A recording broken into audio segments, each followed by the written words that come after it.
जैसा ये पहले से हमको जानकारी है कि 31 अक्टूबर इसको देश भर में राष्ट्रीय एकता दिवस इस रूप में मनाया जाता है। और इसके पीछे की भूमिका हमको पता है कि 31 अक्टूबर देश के पूर्व गृह मंत्री, प्रथम गृह मंत्री रादर कहें, सरदार वल्लभ भाई पटेल जी का ये जयंती का दिन है। इस जयंती के दिन को हमने चुना है, इसका भी आप जैसे स्तर के लोगों को सब जानकारी है ही कि जब देश आज़ाद हुआ उस समय ये देश बहुत सी रियासतों में और एक प्रकार से उनके राजा महाराजा, उनके रियासतों के जो और प्रमुख लोग थे उनसे संचालित होता था। भले ही अंग्रेज का राज था, लेकिन एक इकाई के रूप में यह कभी नहीं रहा। शासन व्यवस्था अंग्रेज करता था, लेकिन नीचे जनता के साथ जुड़ने का जो रियासतों का अपना एक सिस्टम बना हुआ था, इन सब से रियासतों को एक करना है, तो ये काम सरदार वल्लभ भाई पटेल के जिम्मे लगा।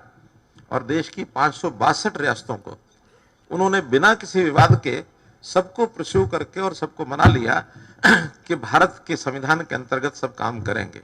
क्योंकि अंग्रेज ने जाते समय कुटिल चाल चली, उन्होंने छूट दी थी इन रियासतों को, अगर कोई रियासत चाहे तो अपना अलग से भी संविधान के अंतर्गत रह सकता है, सार्वभौमिकता तो देश की रहेगी लेकिन संविधान उनका अलग से रहेगा। 3 रियासतें ऐसी थी जिन्होंने उस समय इनकी अपील के हिसाब से सहमति नहीं दी। उन 3 को भी बाद में एक करने के लिए एक पंडित नेहरू जी के जिम्मे लगी, 2 सरदार वल्लभ भाई पटेल जी के जिम्मे लगी। जो सरदार वल्लभ भाई पटेल ने अपने जिम्मे ली, उन्होंने जो भी कुछ बातचीत उनसे की होगी, अंतोगत्वा 2 तो मान गए। एक जम्मू कश्मीर की रियासत जो उस समय पंडित नेहरू जी के जिम्मे लगी थी वो नहीं माने, और अंतोगत्वा संविधान में एक अलग से धारा 370 जोड़ी गई, और वो 370 के कारण से जम्मू कश्मीर अभी पिछले कुछ वर्षों तक इस देश का अभिन्न अंग नहीं बन पाया था। कोई भी देश की संसद अगर कानून पास करती थी तो जब तक वो वहां की असेंबली उसको रेक्टिफाई जब तक वो न करे तब तक वो लागू नहीं हो सकता था। यानी एक प्रकार से संसद के ऊपर भी उस प्रदेश में वहां की असेंबली का एक अधिकार था। वर्तमान देश के प्रधानमंत्री नरेंद्र मोदी जी ने उस बचे हुए काम को अब आकर के इस काल में समाप्त किया। धारा 370, 35A ये दोनों, और ये भी वैसा ही बिना किसी विवाद के, बिना किसी, वरना तो लोग बहुत तरह की भय भावना दिखाते थे। अब जम्मू कश्मीर भी वैसा ही एक अंग जैसे बाकी प्रदेश है, उसी प्रदेश का उसी प्रकार के यानी संबंध अब भारतवर्ष के यानी एक संघ के नाते जम्मू कश्मीर भी एक भाग हो गया है। तो आज के इस अवसर पर देश के लोगों को इस भावना से आगे बढ़ाया जाए कि इसकी एकता, देश की अखंडता, ये बहुत एक प्रमुख और एक ऐसा विषय है जो हर नागरिक के दिमाग में जाना चाहिए।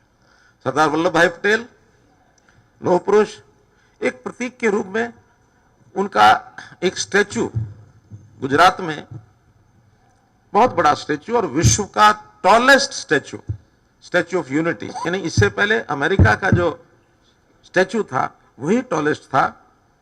अब ये स्टैचू ऑफ यूनिटी ये सबसे tallest statue in the world है। प्रतीक रूप में वहां लोग जाते हैं, वहां इस भावना से उत्प्रोत होते हैं।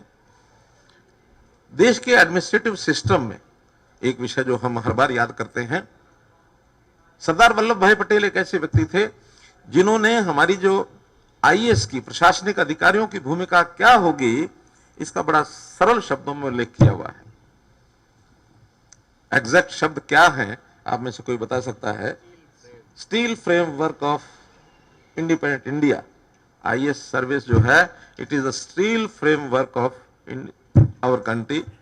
तो इस प्रकार का एक ताना बाना सारे देश में आईएएस कैटेगरी का बना हुआ है, जो अपने छोटे मोटे सब मैं कहता हूं अपने लगाव को छोड़कर, उससे ऊपर उठकर, ना उनको अपने गांव से लगाव है, ना उनके अपने प्रदेश से लगाव है, इंटरस्टेट भी हमारी सबकी नियुक्तियां रहती है, सारा देश एक हो, तो उस एकता का भाव इस सिस्टम में से, जो हमारी ऑल इंडिया सर्विसेज हैं, उसी में से आता है।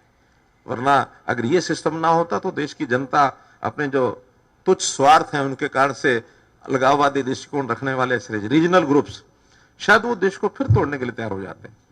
लेकिन इस भाव को आगे करने के लिए इस दिन हम विशेष तौर पर उनको याद करते हैं।